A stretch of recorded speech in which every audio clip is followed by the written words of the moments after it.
Once Colonel Bleep and his friends were back on 00 Island, little Squeak could wait no longer to build a home. In fact, Squeak had already drawn a sketch of the kind of house he dreamed of, with picket fence and a garden for flowers and vegetables. But how can you build a house without the tools of the carpenter's trade? You know, a carpenter is an expert in the use of hammers and saws and planes and chisels. But Squeak and Scratch had no tools. However, they did have Colonel Bleep, who brought with him from outer space atomic energy. The power of the future, stronger even than atomic energy. And so, Bleep threw the F-Energizer switch. And suddenly there was a beautiful little house for Squeak with a huge cave underneath for Scratch. And completely covering the entire island was a gigantic plastic-like dome to protect them from bad weather and insects, and which would also serve as a giant laboratory for Bleep's experiments and research. But Squeak and Scratch could not linger long in their house and cave because Colonel Bleep reminded them it was travel time again, this time to see the Belgian Congo. Here we go!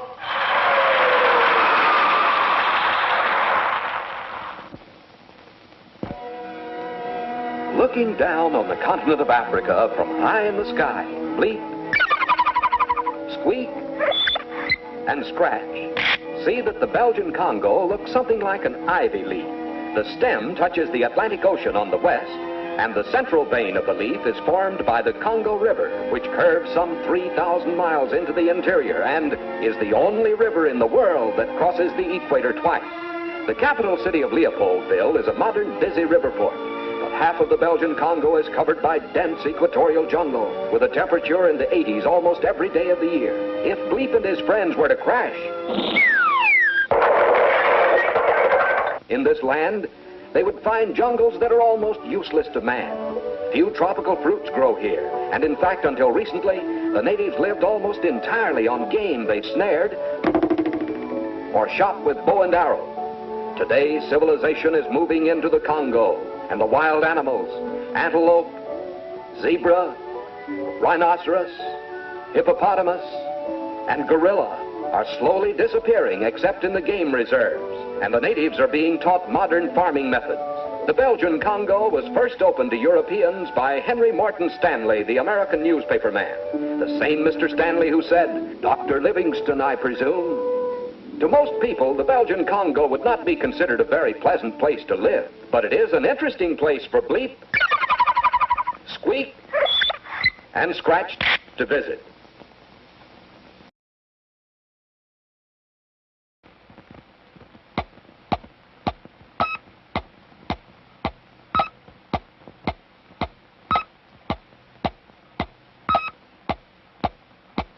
And now, stand by for adventure.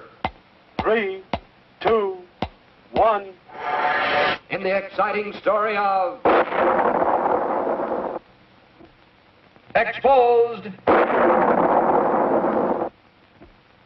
It is early morning on Colonel Bleep's 00 Island headquarters. And for the third time this week, Space Deputies Squeak and Scratch are scheduled for a practice space scooter flight to the moon and back. Space Cadets, fall in. Space Cadets, report. Quickly, the caveman and the puppet report their scooters have been double-checked, their flight instructions carefully read, and preparations made for all possible emergencies. But no one has noticed that during Bleep's pre-flight inspection quiz, little Squeak had secretly kept his fingers carefully crossed. Since he had safely completed this same practice flight twice before, the puppet hadn't bothered to double-check his scooter, study his flight instructions, or even prepare for emergencies. Worse, the cocky Squeak had laughed to himself as he watched Scratch follow Bleep's flight rules to the letter. There goes the signal. 3, 2, 1, scramble. They're off. Already, Squeak is in for trouble, for by neglecting to double-check his scooter, he failed to notice his fuel tank is nearly empty. Luckily, however, he is able to land and quickly refuel without being seen by Colonel Bleep. By this time, Scratch was well on his way. He had studied his flight instructions and was able to avoid a heavy rain cloud which loomed directly on his course. The caveman obeyed every flying rule of outer space. Stopped at all stop signs. Waited at all space train crossings. And of course, followed all detour instructions, just as a good space deputy should. Meanwhile, little Squeak, already behind schedule, is quickly delayed again. Having failed to study his flight instructions, he is unable to avoid the heavy rain cloud. To make matters worse, his wipers bogged down from the dirt on his unpolished windshield. When at last the puppet recovers his bearings, good old Scratch is rounding the moon and heading back home. In a desperate effort to make up lost time, Squeak streaks for a shortcut, completely ignoring the sign which reads, "Dangerous passage, keep out." Too late, the puppet learns his mistake, for the cave-in traps him deep inside. At 00 Island, Scratch skids to a halt to wait for his friend. As time passes, the puppet still does not arrive, and so Scratch retraces his course and finally spots the familiar cowboy hat of the little puppet. As he is fully prepared for all emergencies, the caveman is able to free his helpless companion and save him from a terrible fate. And so, thanks to good old Scratch, the careless puppet arrives at last, safe and sound, back on 00 Island. With a sigh of relief, Squeak discovers Colonel Bleep is still unaware of his carelessness. But seconds later, little Squeak receives the shock of his life, for Bleep is unveiling his very latest invention, a Futomic Photo Memorizer. With this clever device attached to the powerful radar scanner, the spaceman is able to make a motion picture record of the morning training flights. The puppet's heart is in his mouth as he watches Bleep's movie reveal each step of Scratch's flight to the moon and back. Shaking with fear, Squeak listens as Bleep congratulates the caveman on his excellent flying. Then the Colonel turns to Squeak, and the puppet faints dead away, for he knows the next movie will expose his carelessness forever. But luck was still with the puppet, for Bleep had only taken pictures of Scratch's flight. Tomorrow was the day when Squeak's test would be photographed. And you can just bet that tomorrow will be different, for the puppet has learned his lesson.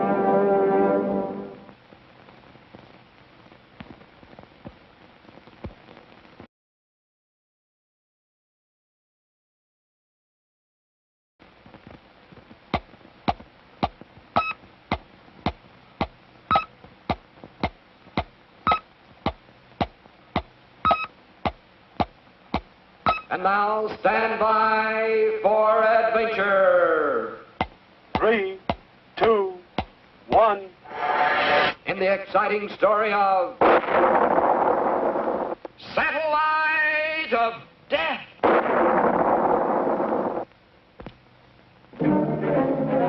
This is the day for Scratch's first solo flight as a flying cadet in Colonel Bleep's Space Scooter Squadron.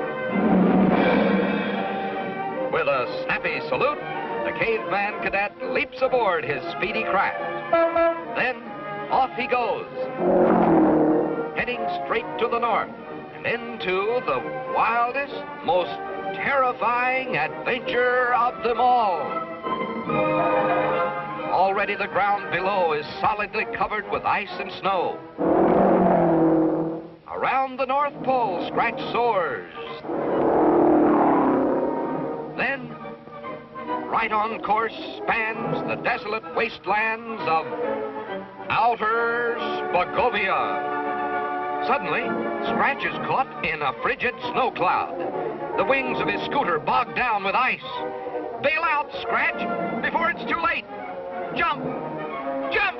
Geronimo! And there he is, floating gently to Earth in a billowing parachute.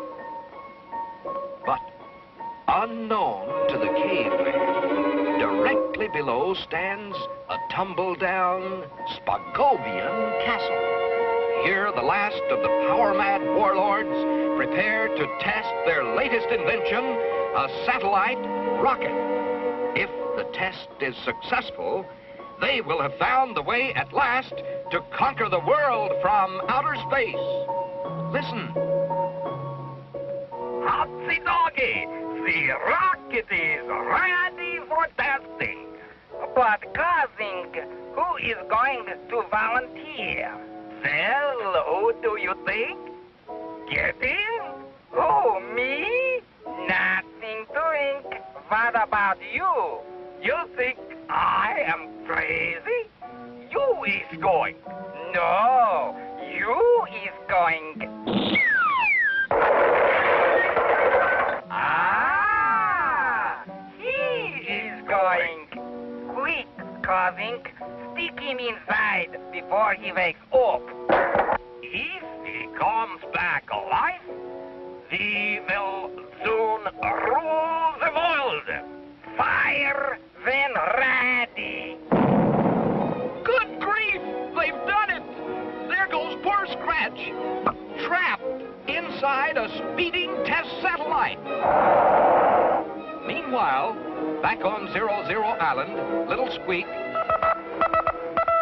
and Colonel Bleep desperately try to contact their missing cadet.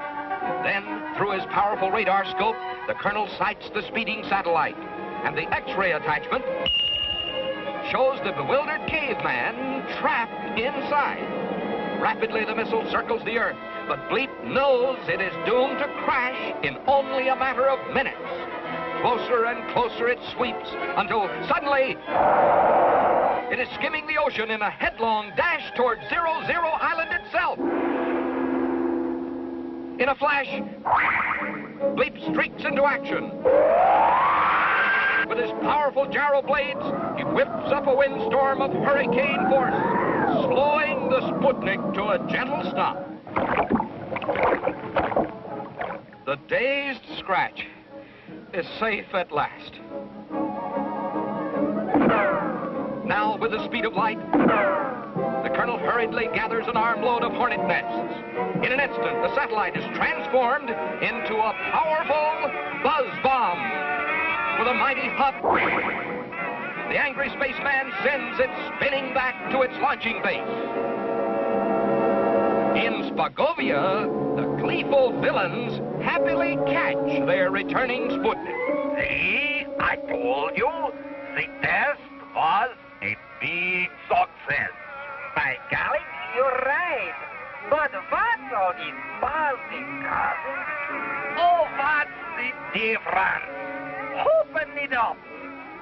Inside the Sputnik is waiting the just rewards for the future rulers of all the world.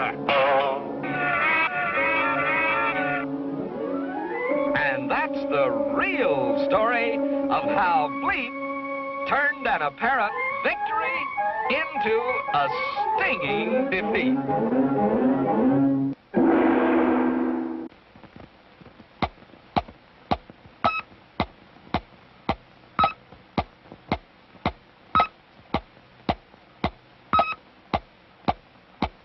And now stand by for adventure. 3, 2, 1. In the exciting story of Scratch and the Sea Serpent. Scratch was headed for trouble. On the shore of the lagoon near the center of the island, he had found what appeared to be the entrance to a great cave. Scratch peeked into the dark interior, squeezed between the huge white rocks at the entrance, tumbled inside, and then down he went. Down, down, down into a tunnel of darkness. Too late. Scratch realized that this wasn't a cave at all, but the inside of a gigantic sea serpent. And the great white rocks he had squeezed through were the monster's teeth gleaming in the sun. And now those giant jaws of the sea serpent had closed, trapping our caveman friend, maybe forever. Of course, little Squeak, busy in his library, and Colonel Bleep in his laboratory were unaware that Scratch was in trouble. Bleep, for some time, had been experimenting with a secret formula for changing Futomic lightning bolts into solid rods stronger than steel. That very morning, he had discovered the final missing ingredient, which Bleep called frigid plutonium 505. By creating a Futomic lightning bolt, then quickly freezing it with frigid plutonium, the bolt became a solid rod as light as a feather, yet stronger than steel. That same morning, little Squeak was in the library of his new dream home, dusting the many shelves filled with wonderful magic books. These books were magic because the pictures in them actually moved. For instance, here's a page from Treasure Island. And Jack and the Beanstalk. And here's Squeak's favorite book, The Adventures of Pinocchio. The story of the little wooden puppet who had all kinds of exciting adventures and even became a real live boy. It wasn't until about 20 minutes after Scratch disappeared down the throat of the sea serpent that Bleep and Squeak discovered he was missing. Through the Futomic radar scanner, Bleep could see every spot on 00 Island, but Scratch was nowhere to be found. Then Bleep saw a movement in the lagoon. It was the sea monster. And when Bleep switched on the X-ray vision attachment, he plainly saw that the caveman was trapped in the stomach of that serpent. In an instant, Bleep and Squeak streaked to the water's edge. With a flash, Bleep made 2 Futomic lightning bolts, sprayed them with frigid plutonium 505, and using these strong rods as stilts, they waded into the sea to catch the serpent by surprise. As Squeak pinched the monster's nose, its mouth opened and Bleep jammed the stilts between those great jaws. And before Squeak could squeak, the Colonel had dashed inside the serpent to rescue their old friend Scratch. Then Bleep grabbed the beast by the tail and with super Futomic strength threw him completely out of this world. So once again, Bleep, Squeak, and Scratch are reunited. And you can just bet that Scratch will not step into any more caves without testing first to be sure that it is just a cave.